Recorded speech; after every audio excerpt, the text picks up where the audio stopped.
Hello and welcome. My name is Thomas Kevin Dolan, and I am the author of Little Fag, A Journey of Self-Acceptance and Healing.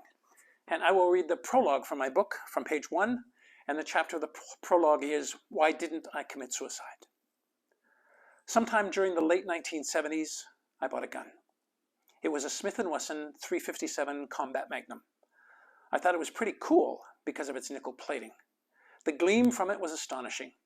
I fired it once and considered using it twice.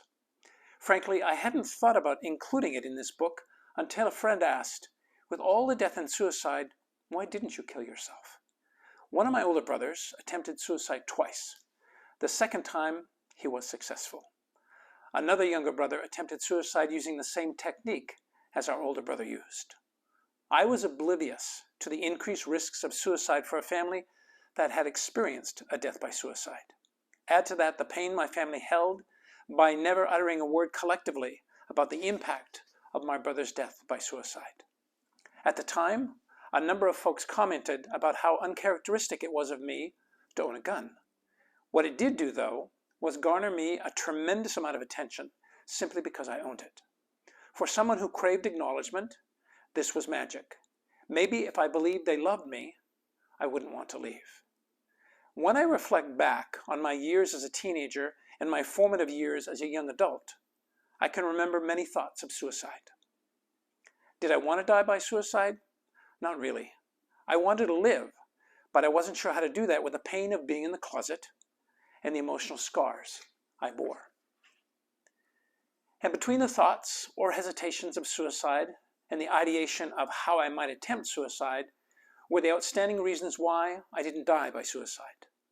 As I begin to think of those reasons, they feel somewhat obscure. I know what it's like to want to die. The feeling of hopelessness is so familiar. I know the sense of loneliness. I know the soul-crushing despair and longing to fade into nothingness.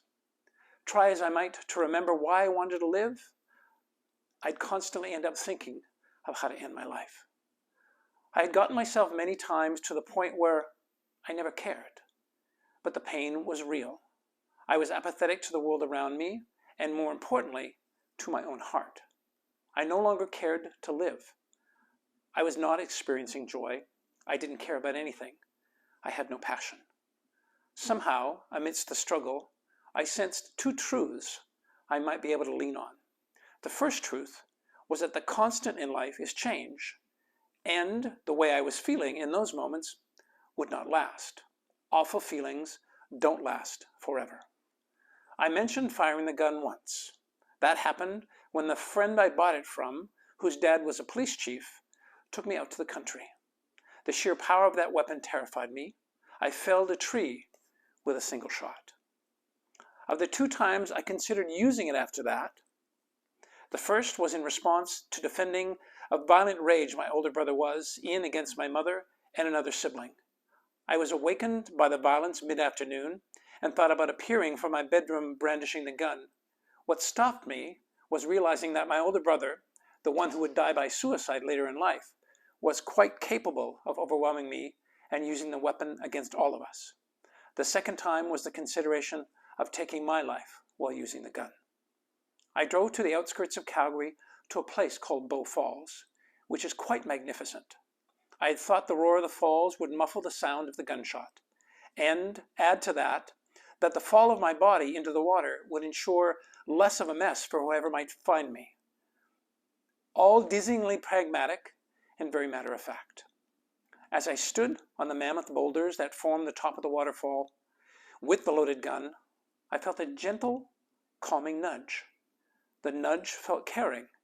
It brought a warmth with it. It was familiar to me. I'd felt it a number of times in my life, especially when I was in terror as the violence of my family swirled around me. I wasn't afraid. I may have stood on that spot for a long time. I had no earthly sense.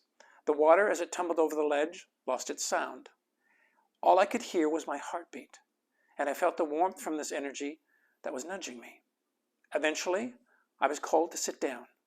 I can still remember the warmth of the boulders. I remember looking down at the gun with the sun reflecting off its nickel plating. Momentarily, I felt blinded. And in that moment of sightlessness, I heard a whisper. I sensed the second truth. You are loved. I felt held and safe. With the directness partially sourced from this nudge, I found myself standing. The gun was no longer in my hand. I felt no desire to figure out where it was. I methodically retraced my steps off the falls and found myself sitting on the driver's side of my car. The calmness and warmth stayed with me as I drove out of the parking lot. I eventually discovered the gun was tucked into the bag I carried it in as I climbed onto the falls. The gun traveled with me to Toronto, where my wife and I settled into a life there for a few years. That same energy of warmth nudged me again. This time I was inspired to sell the gun. A gun collector bought it from me. I remember my wife asking, "Why do you want to sell it? You love that gun." With a profound serenity swirling about me, I gently replied, "I feel there is much to live for." Let me share a bit of a background in terms of how it is that that story came to me. I was finished the book, so I thought, and I had given it off to my group of beta readers. They're the folks that would critically and positively critique my manuscript. The book was done. The book was completely done. It took a long time to write. And I didn't know that there was one more story I needed to tell that up until it appearing in this book was a secret. One of the beta readers is a very experienced writer and had written with Rolling Stone magazine. This person asked me why, in the midst of all the death and dying and that brother that had died by suicide, had I ever considered suicide. I didn't want to write the story. I didn't want to share this. It was one of those things that I wanted to keep a secret. Yet I was inspired and thought this book on some level wouldn't be complete, that I could either begin the book or anchor the book in this truth that I was afraid to tell the world about. So today I'm proud. I'm proud I brought some energy to it. I'm proud I could add something to a conversation around the stigma of suicide, the ideation of suicide, and ultimately be the one sitting here being so grateful that was not a choice that I made.